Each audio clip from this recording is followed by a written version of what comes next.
So it's all to play for still. I think so. Do you want to bet against us?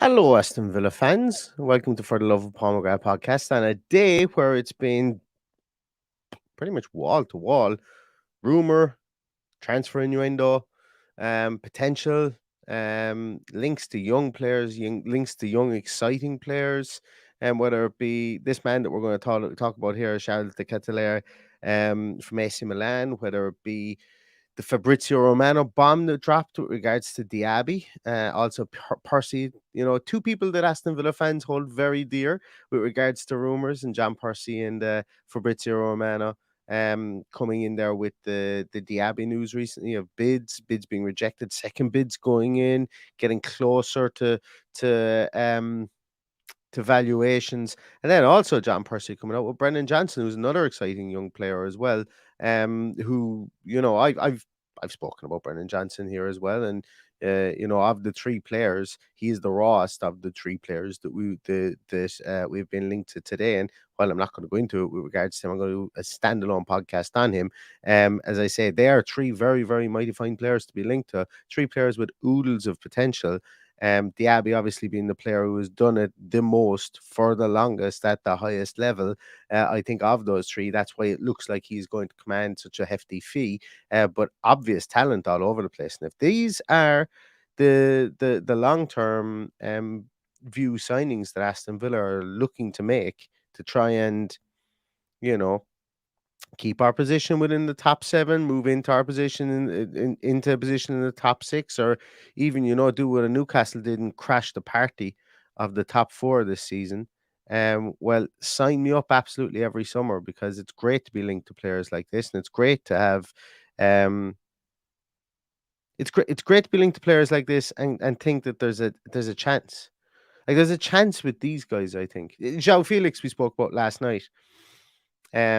Another supremely talented young player, again, that we've been linked to. So there's a team in this. There's a team in young, talented attackers that this team wants to bring in. But with João Felix, I always feel that he's going to want. I just think PSG written all over him. So when you see a link to someone like a De Ketelaere today, or you see a link to Brendan Johnson, or the forming up of Diaby, and albeit that they all play in different positions slightly, some similar positions, do different things. It's really refreshing. It's really refreshing being an Aston Villa fan right now. I've just noticed that my chair hides my new McGinn jersey. I need to rectify that. So the shirts came. Look at that. It's right in the way. It's right in the way of the shirt. Should I do the podcast like this so you can see the McGinn shirt? Maybe I'll have to move him over there, and maybe I don't really want to move that Irish jersey out of the way, but we'll see. There might be a rejigging of my background anyway coming up over the next few weeks, but we'll have to get that McGinn jersey front and center, because I actually quite like the new jersey, but that's not what this podcast is about. Yeah, let's take a quick look at the Ketelaere first, and I could be butchering the pronunciation. I got a Dutch person in work today to pronounce his name. Do you think I can remember how they pronounced it?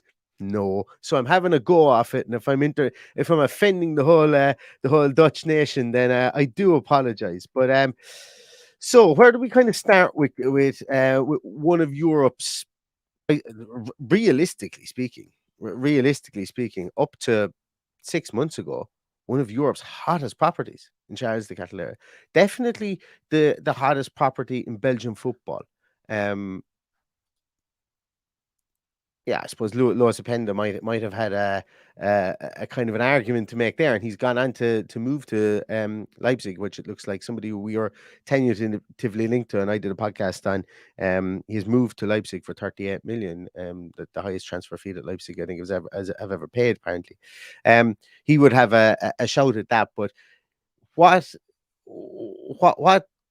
what CDK, which I'm going to call him because I'm just really conscious of butchering his name. What he did at Club Brugge was fantastic. At such a young age, he really hit the lights early, and I think his physical stature. He's a big guy. He's 6'3.5", 6'4". He moves very very well around the field. He's got a good shot, and he's got good positioning. He's got that kind of fearlessness that youth brings you as well. Very pacey. Just kind of had it all at a young age. Obviously, his physical stature and the size of him was something that kind of I would imagine got him elevated into the team a bit quicker. But there's no point being 6'4" at 18 years of age or 17 years of age whenever he broke onto the scene, and not be able to use that frame. And he certainly can use that frame, and he has used that frame. So we're going to be looking at him in a couple of different ways. We're going to look at his time again at Club Brugge first. I spent some time today watching footage of him, most of his time from Club Brugge, watching on Y Scout earlier on today. I'd watched him previously in European games, but he's essentially what I'm getting at here is we're going to look at the two CDKs, the one that has played for AC Milan this season, and things probably haven't gone well for him. I suppose by his own admission and by the admission of the club itself, and outside of Rafael Leao and some defensive players that they had there from an attacking point of view, things kind of went a bit stale at times for AC Milan this season. There was times during the year that they couldn't buy a win, they couldn't buy a positive result, even though they finished fourth in the league. And this is coming from somebody who watches AC Milan regularly. They're the team I would follow in Italy, and I always have since I've been young. But so that's why speaking about them and coming off the highs of winning the league the previous year, they brought in the Ketelaere, and he's he hasn't really settled in there. He's a young man who's gone to a different league. And I want to draw some comparisons to that as well, because just because you're young and talented doesn't mean that the first big move you make is going to be the making of that man. It happens for some players. It doesn't happen for other players. But it's not a reason to write off a player who's got very obvious talent, is essentially what I'm getting at here. Before I get on, and I want to look at some of your comments here. I'm going to stay away from the Diaby, Brennan Johnson stuff just for the moment in the comments. So don't be offended if I don't read those out. Where are we looking for? Just looking for some comments there. So Rookie Mistake says he knows nothing about the Ketelaere. Is this a good move? Well, hopefully I'll let you guys make this decision up. Whenever I do these podcasts, I'm not trying to convince anybody. These are just things that I've seen and looking at it from what I've seen and just looking at the statistical point of view, because we can never say for certain that anybody's going to be good. As excited as I am about Moussa Diaby coming to the club and potentially coming to the club, he could turn out to be a 50 million euro flop, and there's always that danger, I think, for any player, regardless of who it is, that comes to a club. David Sylvester says that the oddest link appears to be the Ketelaere. It's odd. If you look at his AC Milan season in a vacuum, it's odd.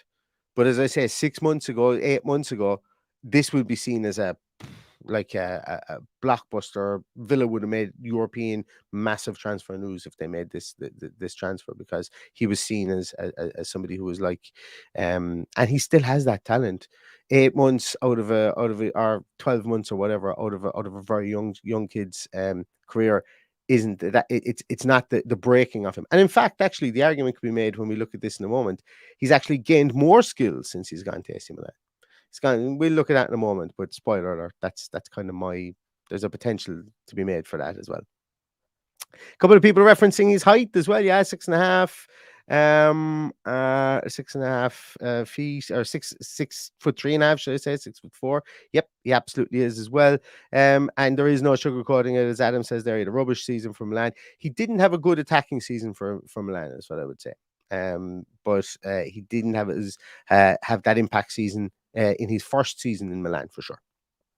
Right, let's okay,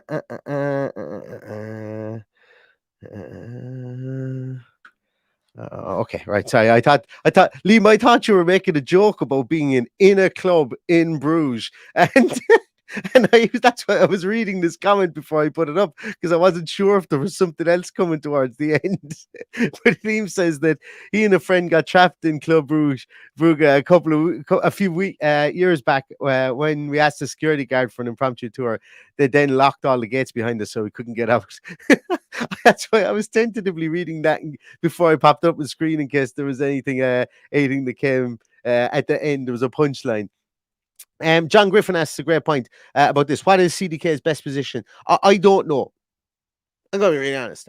And the reason I don't know is because if you were to ask me where he could flourish in the future, I'm going to say centre forward. Where does he play at the moment? But I've very little to base that on. Like, when you look at his shooting statistics of the last season, there's very little to base that on. But watching him and watching how he finishes the ball and watching how he runs through the centre, and I've got some still shots of him playing for Belgium, and of his time at Genk, I keep saying Genk, but at his time at Club Brugge. I'm going to show you one or two things that make me believe that he could be a centre forward in time to come. But at the moment, he plays off both flanks. And let's bring up some of his stuff here. Let's add it here. Less of my ramblings. So there he is. We've been linked by Gazzetta. By Gazzetta with regards to this, very reputable newspaper, the biggest sports newspaper in Italy, if I'm not mistaken. And one of those papers that you would have seen be held up on Italian football that used to be played back in the day. So very reputable and on the go for a long, long time. Let's take a little look, as I say, at his statistics here. So what we kind of saw from him last season was very much the mixed bag. And this is him up against the attacking midfielders. I don't have his statistics up against the strikers because, as I say, what I've watched in him on tape is what I feel that how he could perform as a striker. But some average performances in around there, doesn't touch the sides on some of our players, specifically from the amount of shots that he took. So he wasn't tasked with taking an awful lot of shots last season. He was played at times a bit more withdrawn role. Sometimes he was even played as a kind of a wing back that he was brought in. But there was a time when he was like there was players like Salamakers were fancied over him to come in off the bench and play on that wide role. Sometimes he was brought in to play in a number 8 position, which I don't think is his best position. And the further back he came in the field, the less impact he had. He's a 21-year-old kid, as I say, and he's somebody who came from having a super standout season the year before, and he was kind of played in a lot of different positions for Milan because they didn't really have a set position for him. These are his statistics from last year at Milan, as I said. Dribbling, fantastic. Really, really good dribbler. Really good close control. This guy can move the ball for somebody who's 6'3.5". Very good with the ball at his feet. Gets dispossessed a lot. I would expect that because he was dribbling an awful lot, number one, and second of all, he was dribbling from positions of central positions for AC Milan. Which is something he can do, but in congested areas, he was trying to dribble the ball out of trouble. Now, once again, it's a step up in league for him, coming from the Jupiler League to Serie A. It's always going to be a step up for him, so it's completely understandable that there would be learning curves, and he's not that frustrating dribbler of the ball sometimes we see in the Premier League, but he has he dribbles so much. 56% of them have been successful. It was a learning curve for him last season from that point of view. Pass completion, progressive passes, all that kind of stuff, and his touches were all down on previous seasons. Shooting, as I said previously, didn't do an awful lot of shooting, wasn't tasked with it, wasn't allowed really, or didn't get into as many attacking positions as he had previously. And when we look at his defensive statistics are really admirable. Yes, he hasn't tackled an awful lot, but his blocks, interceptions, his effort around the field is undeniable. He's not a lack of effort player, and he has no problem, throwing himself about there, about the field. And for somebody who's gone to a new league, a bigger league, made that step up, not really having a position predominantly made for him, and making a big move as well. 30 odd million, I think, is what he went for. There was a lot on his shoulders, and then He didn't really start off the season you know as a mainstay in the team, and then when things started to go difficult for AC Milan, he was having to pick up minutes off the bench and stuff like that. And this happens to young players. It does. And we're going to look at two very, very famous young players where stuff like this has happened to, at an even worse level than it happened to Charles de Ketelaere. And they went on to prosper as well. And we'll play a little game to see if you can figure out who we're talking about. But yeah, I don't really want to focus on these statistics because, as I say, it's one thing throwing up statistics and saying someone is fantastic. Just like, okay, I said I wasn't going to stray into Brennan Johnson. I could throw up Brennan Johnson's statistics and say he's shite because statistic wise, if you were just to look at that, you go, whoa, he's low and everything. That's not the case. Obviously, Brennan Johnson is not. He's a really good player. Really, really good player. So when you just look at statistics, you can get influenced. I'm saying this the whole time. I'm going to continue repeating it. You got to look at lots and lots of, and even if, as I said, if it's YouTube videos, look at them because you're going to see what you want to see there anyway, or what you need to see anywhere there in the majority of situations, specifically with attacking players. So knock yourself out with as much footage as you can watch of him. Rewind it back. Look for stuff that you see. See, is he repeating the same things? Is he repeating the same trick that he gets by people? Is he blowing past people for corners to try and get his head onto a ball? I've got a very bad still shot of him here scoring a header. I saw him get his head to a ball like this from corners about 8 times in the footage that I watched. So it's something he does, getting past players. And this is why it makes me think that he could make the transition to a centre forward. Do I want Aston Villa to be the team that does that for 35 odd million? I'm not so sure. It's a concern. The price tag is a concern based on, he's moved one league. He's going to make another step up from that league in Serie A. Arguably, he's going to make a step up. Now, once again, arguably, he's going to be playing in a team that's going to be more ball dominant because that's the way we want to set up. And secondly, he's going to be playing with somebody who has a massive track record of squeezing every last bit of juice out of players in Unai Emery, which is fabulous. So that is all context, I suppose, with regards to this.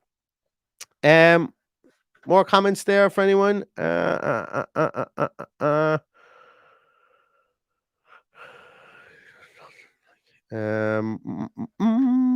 Sorry there.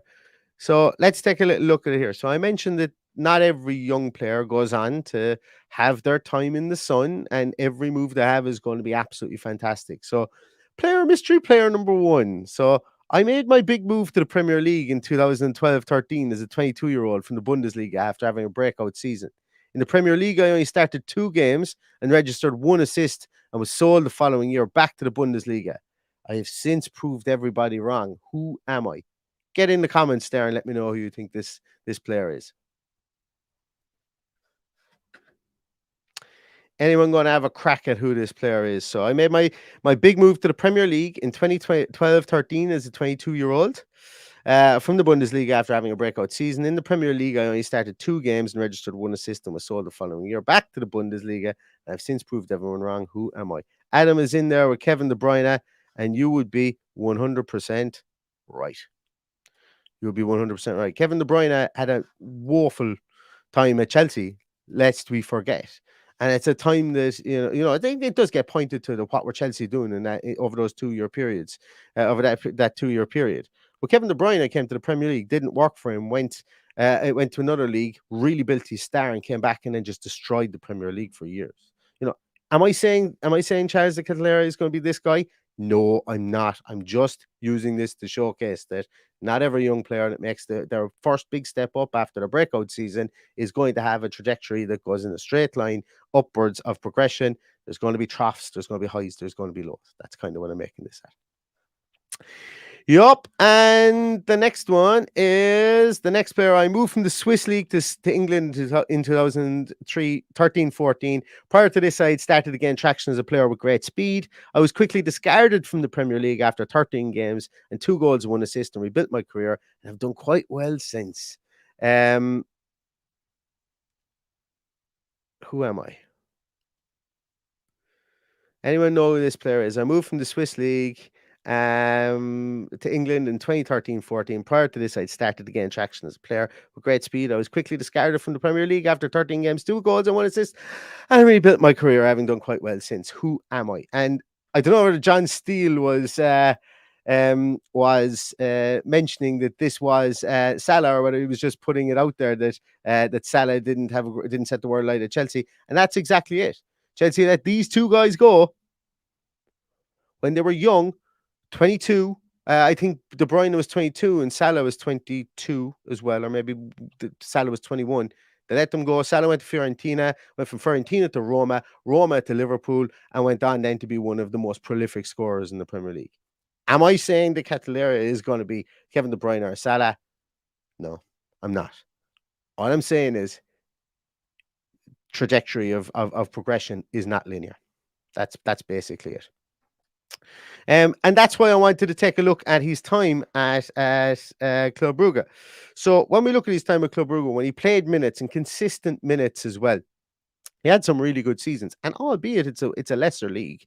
We're not sitting here and we're not talking about that it is or it isn't.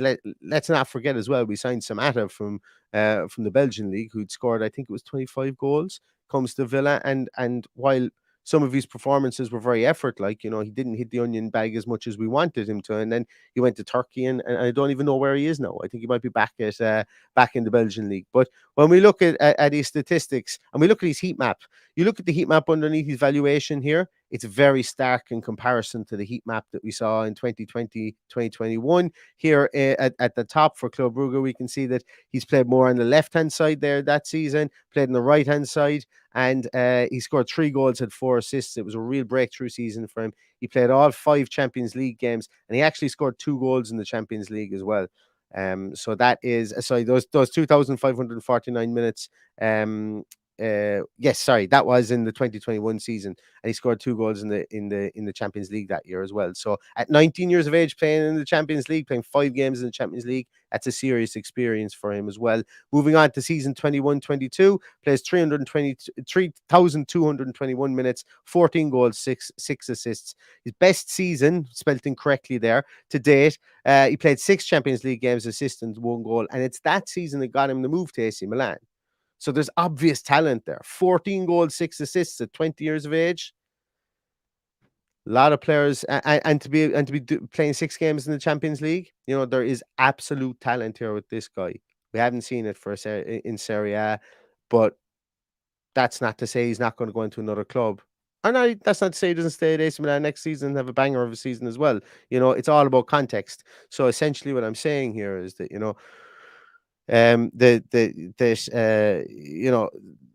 there's a lot gone around about he played 40 games, he had 1 assist last season. That isn't good enough. Look at the minutes he played. Look at the games he featured in. Look at his average amount of minutes per 90. When did he come on in the game? Was the game won? Were they losing? Where was his average position during those games? A lot of it factors into it. So young players are circumstanced to their surroundings more so than older players, because young players find it difficult to influence their surroundings for obvious reasons, because they're young and they're inexperienced. So let's take a little look at some still shots that I took here. So this is Club Brugge versus Ghent, Ghent in this game. Very, very simple piece here. He has a throw in on the sideline here, and basically a lazy run. He makes a lazy run, throw in on the sideline, plays a 1-2, gets the ball back, and plays it out to the edge of the area. From the edge of the area, the ball comes back into him, and we can see him highlighted here. It might be very difficult, and for those of you listening to the audio podcast, I'll try and describe it as best as I can. So he just makes a lazy run into the box after he makes the throw-in happens. The ball is recycled back out into the edge of the area, and he just continues his lazy run in and picks the ball up at the edge of the area and curls one into the top corner. Very, very simple goal. But this was scored when he was 19 years of age, and it was slightly reminiscent the way the ball goes in. And obviously, it's not at the same angle. But if we remember that goal that Jack Grealish scored against Manchester United in the Premier League the first season we were up, it's slightly reminiscent to the position in the field, to how that ball went in, the whip on that ball as it went into the back of the net. So obvious talent, obvious ball manipulation when he strikes the ball, and it was just a simple lazy run that allowed him to get into a position to recycle the ball, and he did the rest. 19 years of age, I found it really impressive.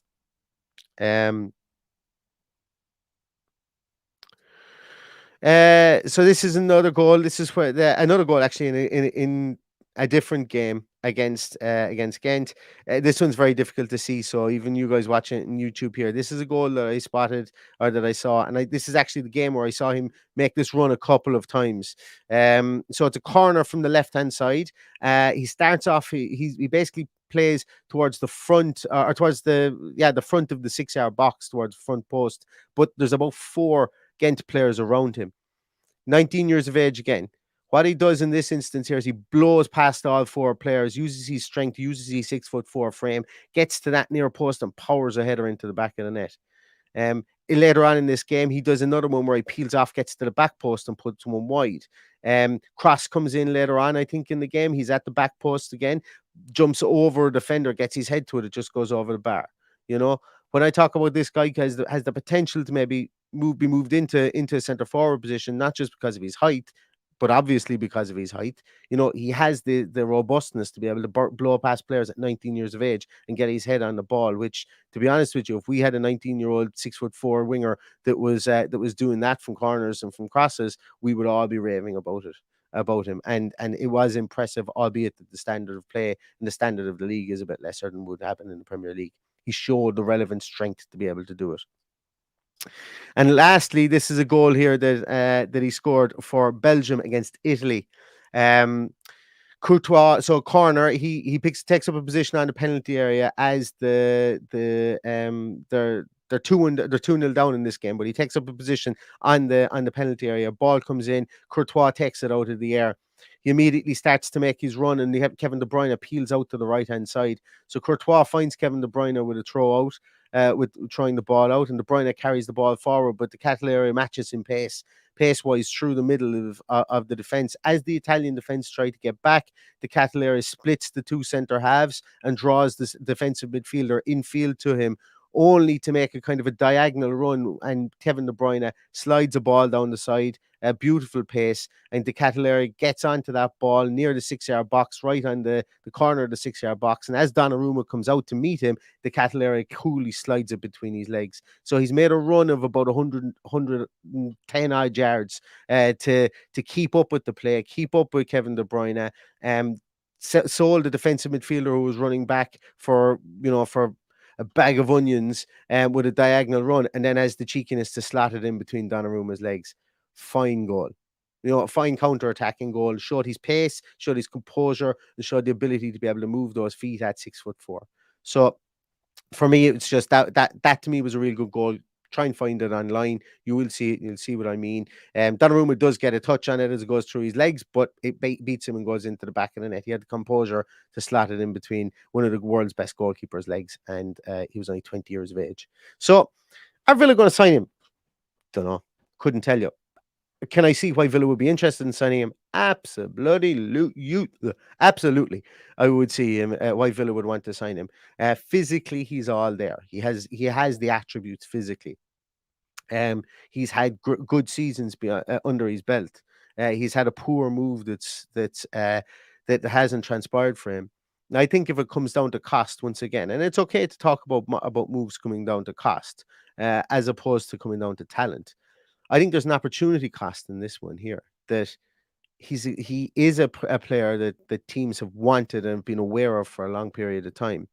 And maybe Villa were being sneaky about this and saying, "Oh, maybe let's try and capitalize on Milan and his poor season at Milan and see if we can get him for 25 million euros or something like that." Um, because I think his potential is certainly worth that. I think it certainly is worth that based on his body of work.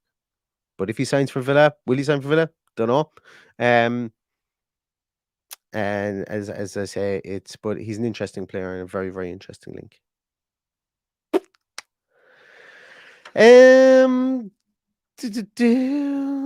Where else are we? So Michael Richards asks me, thanks for always watching, Micah, as well, by the way. If you have time, Neil, can you do a lowdown on Brian Johnson? I want to do a lowdown on Brian Johnson, but I don't want to tag it on to another podcast. The reason being is because just because I feel it's a link that deserves its own time.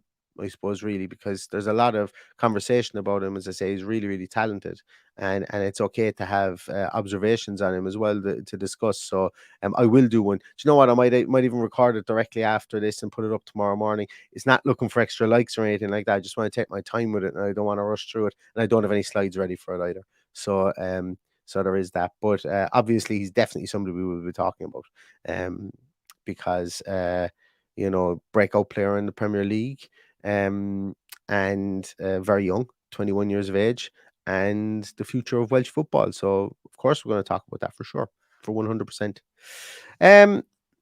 Yeah, so I think that kind of sums up Charles de Ketelaere pretty well. If you guys think any different, that's fine. As I say, pop it in the comments underneath there as well. We're going to be back tomorrow. I thought Paddy was back today, but he's not back till tomorrow. So you have to suffer me on my own for one more day. I don't know whether Paddy will get straight back on the mic after he comes home tomorrow. But as I say, I will jump on and do something on Brennan Johnson. Maybe pre-recorded, the Brennan Johnson one that I'm gonna pop out tomorrow. So just be aware of that. Oh! Actually, before we go anywhere, there's two things I need to do. I'm going to follow up with this on social media. Oh God, I wish I had. What was that? There is going to be a chance. Do you know what? I'm going to just put out a tweet about it on social media, because I need to read down through it as well. Essentially, the Jordan Sinnott Foundation Trust was set up in honor of Jordan Sinnott, who tragically lost his life at just age 25 in 2020. Jordan was a professional footballer, and he played played a hugely important role in his life. And I've been contacted by the Jordan Sinnott Foundation Trust to help them with a kind of a fundraiser that they're running at the moment. All they're doing is asking for a £2 donation to charity. And you could be in with a chance to win 2 tickets to see Aston Villa at Villa Park next season.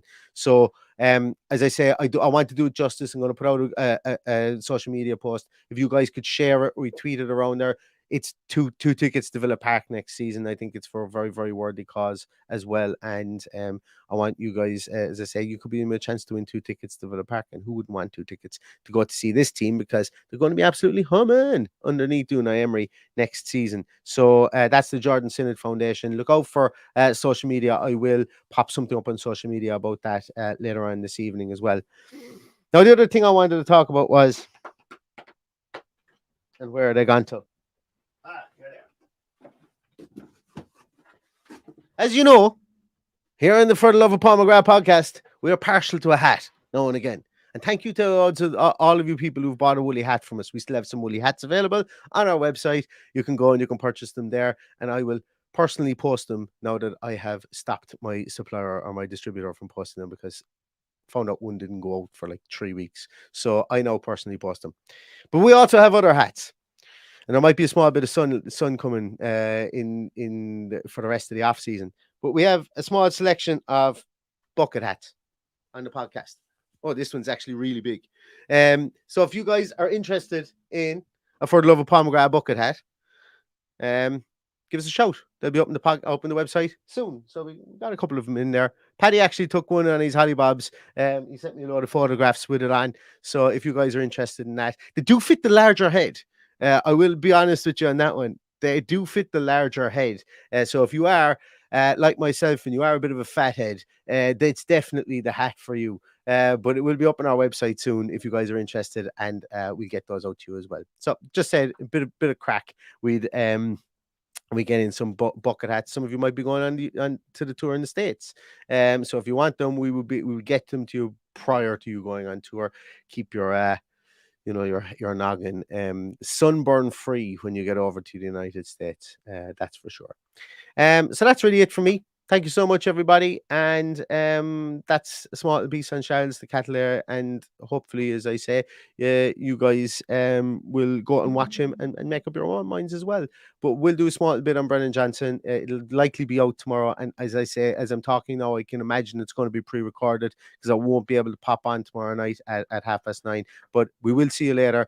And we'll be back ASAP. So thanks very much, everybody, for watching and listening. Stay safe, stay healthy, and all that's left to say is up the Villa.